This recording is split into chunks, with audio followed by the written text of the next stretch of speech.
Hello दोस्तों, मैं हूँ राहुल और आज मैं बताऊंगा आपको कि क्यों पेनी स्टॉक में एंट्री ना ही बनाए तो अच्छा है। क्योंकि पेनी स्टॉक में फंसने के चांसेस ज़्यादा होते हैं, उसे मैनिपुलेट किया जाता है बहुत आसानी से। पहले जान लेते हैं पेनी स्टॉक के बारे में।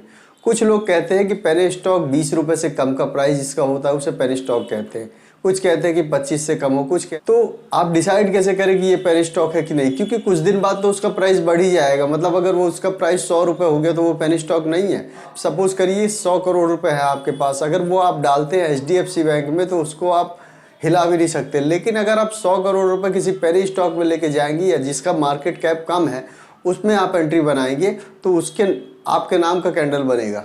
जैसे आप देखे होंगे कितनी बार लोग बताते हैं, यूट्यूब पे इंस्टाग्राम पे आती रहती है रीलें कि इसका प्राइस 300% बढ़ गया, ये स्टॉक 500% बढ़ गया, एक साल में 3600% का रिटर्न दे दिया।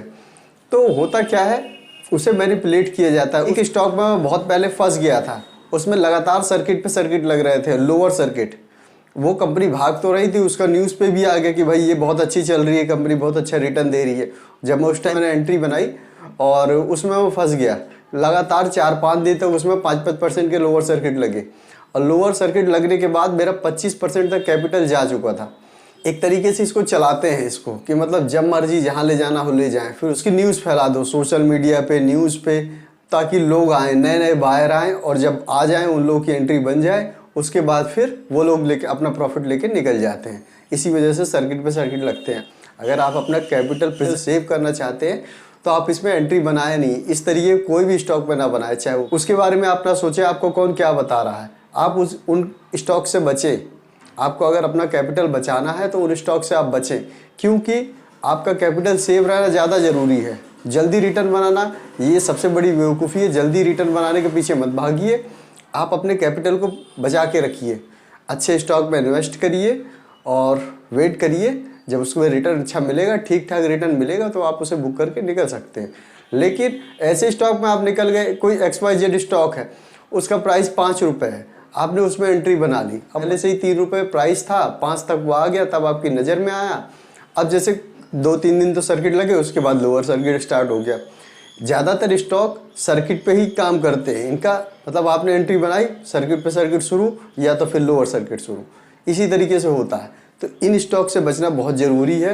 आप कुछ दिनों पहले देखे होंगे जियो ने अपना रेट बढ़ाया था तो MTNL की सर्किट पे सर्किट लगना शुरू हुए। एक महीने के अंदर 60-70% का रिटर्न दे दिया, 128% का रिटर्न हो गया। लेकिन अब देखेंगे पिछले 2 हफ्ते से लगातार नीचे के सर्किट लग रहे हैं। मेरे एक जानने वाले ने भी मुझे बोला था कि इसमें एंट्री बना लेता हूँ, लेकिन मैंने उन्हें बताया साफ साफ कि ऑलरेडी इतना भाग चुका है, कितना भागेगा, क्या होगा, भविष्य किसी को मालूम नहीं है। ये मैं बार बार कहता हूँ, फ्यूचर किसी को नहीं मालूम। सब स्टॉप लॉस लेके चलते हैं। मार्केट में कितना भी बड़ा एक्सपीरियंस होल्डर हो, अगर वो ट्रेडर है तो वो लेके चलेगा। ट्रेडर, इवन इन्वेस्टर भी अपना स्टॉप लॉस लेके चलता है कि भाई कहाँ निकलना है। इन्वेस्टर का भी एक स्टॉप लॉस होता है, वो भी सोचता है कि भाई इस प्राइस के नीचे अगर आता है तो मैं लेके निकलूंगा। कोई बड़े इन्वेस्टर हैं, उन्होंने भी अभी हाल फिलहाल में पेटीएम में बुक किया था 600 करोड़ का लॉस। तो ज़्यादा मल्टी बैगर ढूंढने के पीछे मत भागिए, क्योंकि आजकल ये नया ट्रेंड चला है मार्केट में कि मल्टी बैगर स्टॉक मैंने ढूंढ लिया, मल्टी बैगर ढूंढ रहा हूँ। मल्टी बैगर के चक्कर में जिसका प्राइस कम होता है उसमें लोग फंस जाते हैं।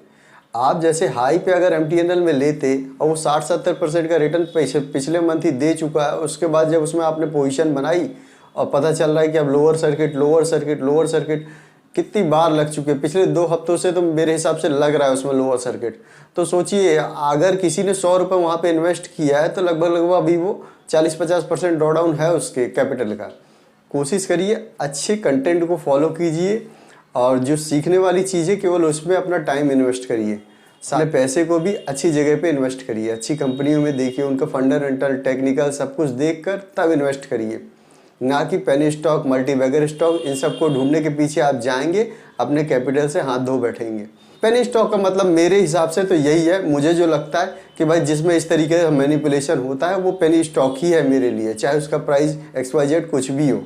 इसका मतलब ये नहीं कि वो 25 रुपये होगा, उसका क्राइटेरिया फिक्स है कि भाई 25 है। तब भी मैं आपको इतने स्टॉक दिखाऊंगा जिनका प्राइस 300, 400 है, लेकिन उसमें भी मैनिपुलेशन होता है। अब आप खुद सोचिए, जिसका 3000% का रिटर्न 1 साल का है, अगर वो 5 से भी शुरू हुआ है तो उसका प्राइस आज कहाँ होगा? मतलब वो पेनी स्टॉक नहीं है, वो अभी भी वही है। तो जिसको मैनिपुलेट किया जा रहा है, अगर आपको चार्ट में कुछ नहीं समझ में आ रहा है या आपके एक्सपर्ट को भी कुछ नहीं समझ में आ रहा है, फिर भी वो आपको बता दे रहे हैं कि भाई इसमें ले लो, ये है वो है, ऐसा कुछ नहीं होता है।